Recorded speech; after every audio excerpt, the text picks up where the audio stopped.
Bem, pessoal, vocês sabem que nós estamos fazendo aqui uma cobertura super especial a respeito das conversas que estão sendo divulgadas do Sérgio Moro com o Deltan Dallagnol e entre os procuradores da Operação Lava Jato.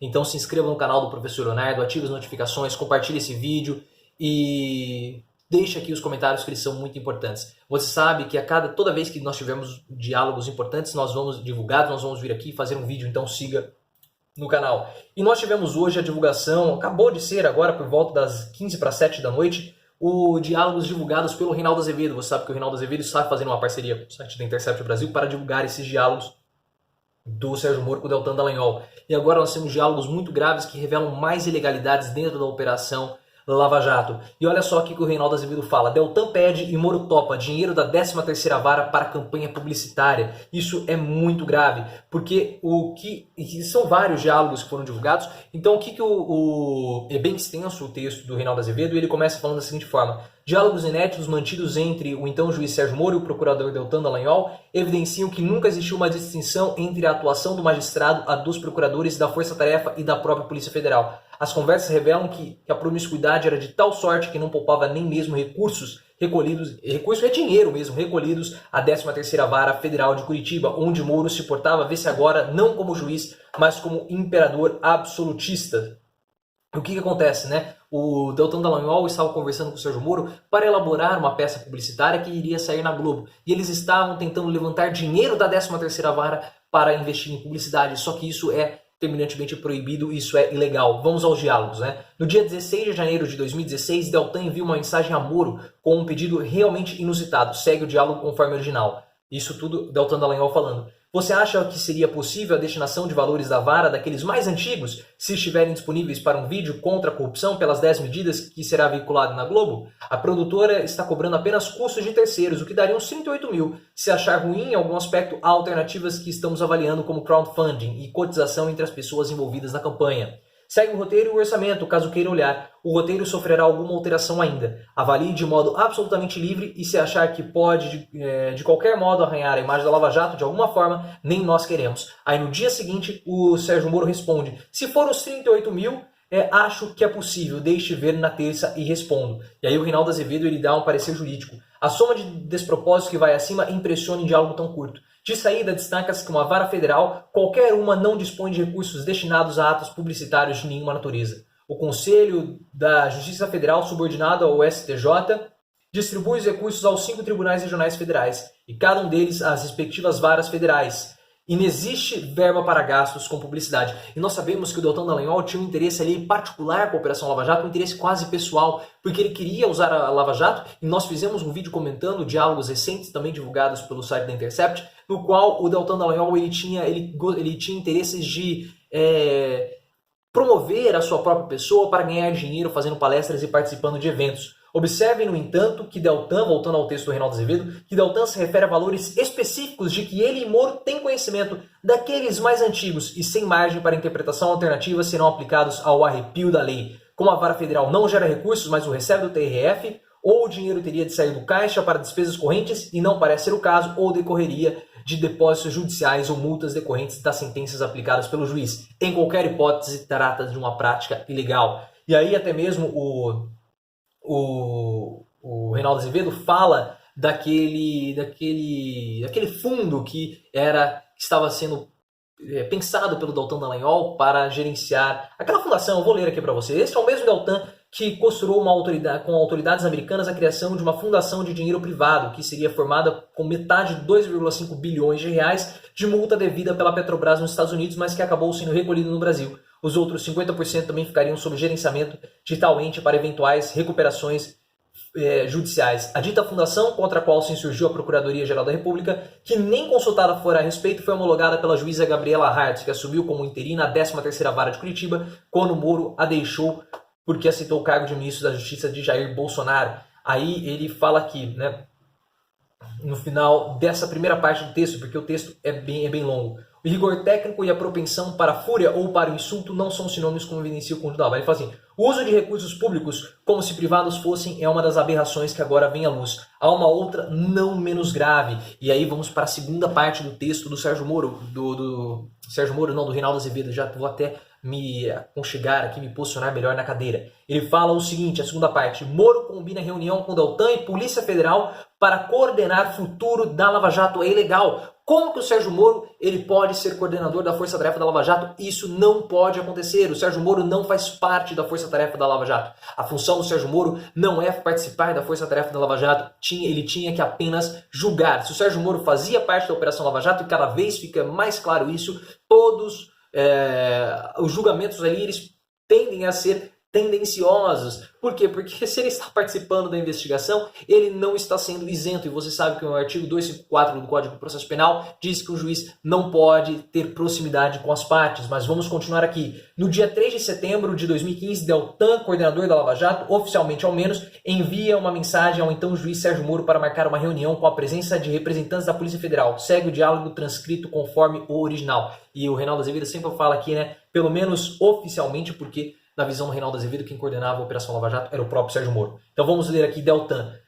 Caro, falando para o Moro. Quando seria um bom dia e hora para reunião com a PF, aí sobre aquela questão das prioridades? Sua presença daria uma força moral nessa questão da necessidade de priorização e evitaria parecer que o Ministério Público Federal quer impor agenda, sem tempo para reuniões nessa ou na próxima semana. Moro estava muito ocupado, pelo visto não foi possível marcar o encontro, mas Deltan volta à carga no dia 16 de outubro, tudo isso em 2015. Voltando ao Deltan. Caro juiz, seria possível reunião no final de segunda para tratarmos de novas fases, inclusive capacidade operacional e data considerando recesso? Incluiria a Polícia Federal também. Aí depois o Moro responde no dia 17. Penso que seria oportuno, mas segunda seria um dia difícil. Terça seria ideal, a não ser que seja segunda pelo menos. Terça às 9 pode ser? Aí eles vão combinando aqui. Aí o Sérgio Moro no dia 19. Marcado então, decretei nova prisão de 3 da Odebrecht, tentando não pisar em ovos. Receio alguma reação negativa do STF. Convém talvez vocês avisarem a Procuradoria-Geral da República. Marcado, show. Promiscuidade escandalosa. Aí o Reinaldo Azevedo comenta. Eis aí, nota-se, nos dois casos, não se trata de uma reunião de emergência para resolver eventuais contratempos de uma operação em curso autorizada pelo juiz. Nesse caso, reuniões até podem acontecer. Embora seja possível, vamos convir resolver praticamente tudo por telefone ou, para ficar no caso, por meio do Telegram. Nós sabemos que os encontros o juiz recebe em seu gabinete advogados, recebe em seu gabinete pessoas do Ministério Público, da Polícia Federal, enfim. Mas isso tudo tem que ser feito às claras, com hora marcada, com agenda, as portas abertas, para qualquer pessoa poder entrar. Isso tudo tem que ser marcado pela publicidade. Quando você começa a conversar com o juiz em um meio privado, como é o Telegram, o WhatsApp, enfim, você acaba infringindo essa publicidade das conversas e isso acaba prejudicando todo o nosso poder judiciário, toda a legalidade do nosso país. Aí ele fala assim, não, o que se tem aí é uma organização verticalizada sob o comando do juiz. Aqui se subordinam procuradores e a própria Polícia Federal. Alguma dúvida sobre quem é o chefe dessa organização que está desrespeitando flagradamente a lei?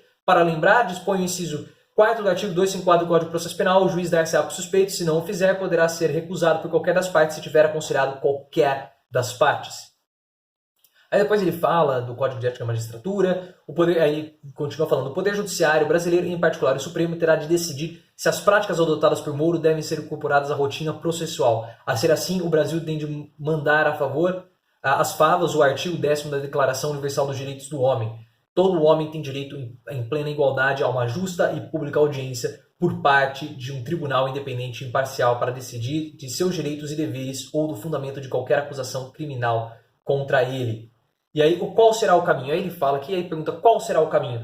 Admitir como regulares as práticas de Moro corresponde a jogar no lixo o devido processo legal e ignorar os fundamentos da Constituição, do Código do Processo Penal, do Código de Ética da Magistratura e de tratados internacionais de que o Brasil é signatário. Aí ele pergunta, vai ser o quê? Isso tudo a gente falou, todos esses códigos nós falamos lá no começo da Operação Vaza Jato. E aí, na terceira parte, o Reinaldo Azevedo finaliza. O vídeo está ficando um pouco longo porque são muitas coisas aqui do Reinaldo Azevedo. Para Deltan e, entre aspas, Robito, amanhãs gloriosos para a população, terror e medo. Aí o que ele está falando? Como vocês viram nas conversas em que o procurador Dallagnol pede a Sérgio Moro dinheiro para finalizar a produção de uma peça publicitária que seria vinculada à Globo, há o envio de 2 PDFs. Um deles é esse que se vê no alto. Trata-se de um orçamento enviado pela produtora que, obviamente, não comete crime nenhum e está apresentando o que lhe foi encomendado. Certamente Deltan há de reconhecer a sua autenticidade, não é mesmo? E aí compliquem porque o pessoal não tem... assim, tá ficando muito difícil sustentar que as conversas foram manipuladas, que as conversas são mentirosas, porque A não ser que o Glenn Greenwald e o Leandro Demore, eles tenham uma mente tão fértil, mas tão fértil, que então eles deveriam estar em Hollywood fazendo roteiros de filmes policiais, de filmes de espionagem, porque, nossa, os caras têm peça publicitária, tem peças aqui, carta do orçamento, documentos comprobatórios. Gente, tá ficando muito difícil contestar a autenticidade dessas mensagens, mas vamos lá. O outro documento traz o roteiro do filmete, cuja imagem segue abaixo, transcreve-se o texto na sequência. Transição do roteiro, 10 medidas contra a corrupção, e aqui tem o roteiro. A estética do terror. Como vocês podem perceber, Deltan Dallagnol e sua turma tendem a ser bem mais solares e divertidos quando tratam de meios para ganhar dinheiro com a Lava Jato, conforme revelou a reportagem da Folha. No diálogo entre Deltan e Robito, também conhecido Robson Possebon, há até certo clima de galhofa. Este chega a dizer que o caso é a empresa a ser constituída pelas respectivas mulheres de ambos para receber os lucros das palestras e aulas. Chama a atenção dos críticos, então, porque ambos estarão sendo bem-sucedidos nas artes de ganhar o vil metal. Vil metal é a expressão destes escribas, claro. Vale lembrar que o trecho do diálogo travado no dia 14 de fevereiro de 2019, quando Deltan fala sobre a conveniência de que o quarteto se associar à empresa de palestra chamada Star, de propriedade de Fernando Cunha. E aí, eles continuam aqui, o Reinaldo Azevedo continua falando. Eu vou publicar tudo isso no meu Twitter, @profileoficial. Mas para fazer um comentário rápido, para que esse vídeo não fique muito longo, eu vou retomar aquele comentário que eu falei. Cada vez mais fica difícil o Sérgio Moro sustentar aquela argumentação de que as mensagens elas são adulteradas, são mensagens mentirosas, foram tiradas do contexto. Porque agora você começa a ter documentos, começa a envolver mais pessoas que acabam comprovando a autenticidade dessas mensagens. Como, por exemplo, o próprio Faustão, que nos diálogos divulgados pela Veja falou que ele teve sim uma conversa com o Sérgio Moro. Então esse conteúdo começa a ficar muito pesado contra Sérgio Moro, a argumentação do juiz, do agora ministro, fica cada vez mais difícil e nós precisamos preservar todo o nosso poder judiciário. Você sabe que a nossa posição aqui do canal do Professor Leonardo é justamente questionar esse posicionamento do Sérgio Moro como juiz e preservar o poder judiciário, preservar o nosso poder judiciário, porque aparentemente havia uma quadrilha dentro da Operação Lava Jato, formada pelo Deltan Dallagnol, até mesmo pelo Sérgio Moro e por outras pessoas, para tirar proveito próprio, como por exemplo o próprio Deltan queria fazer uma empresa de fachada, utilizando sócios de fachada para lucrar com palestras e participações em eventos. Então nós temos que avaliar tudo isso, porque caso contrário, isso não estou falando que Lula é inocente, Lula é culpado, não estou entrando nesse mérito. O que nós estamos conversando e dialogando agora é sobre uma corrupção dentro do poder judiciário, e isso é muito sério para a nossa democracia. O que está em jogo aqui não é se Lula vai ser solto, se Lula vai ser livre. O que está em jogo é a nossa democracia. Eu vou divulgar tudo isso para vocês, o link lá no meu blog, lá no meu Twitter, @profileoficial. Se inscreva no canal, ative as notificações, o link com o Twitter vai estar aqui no primeiro comentário do vídeo.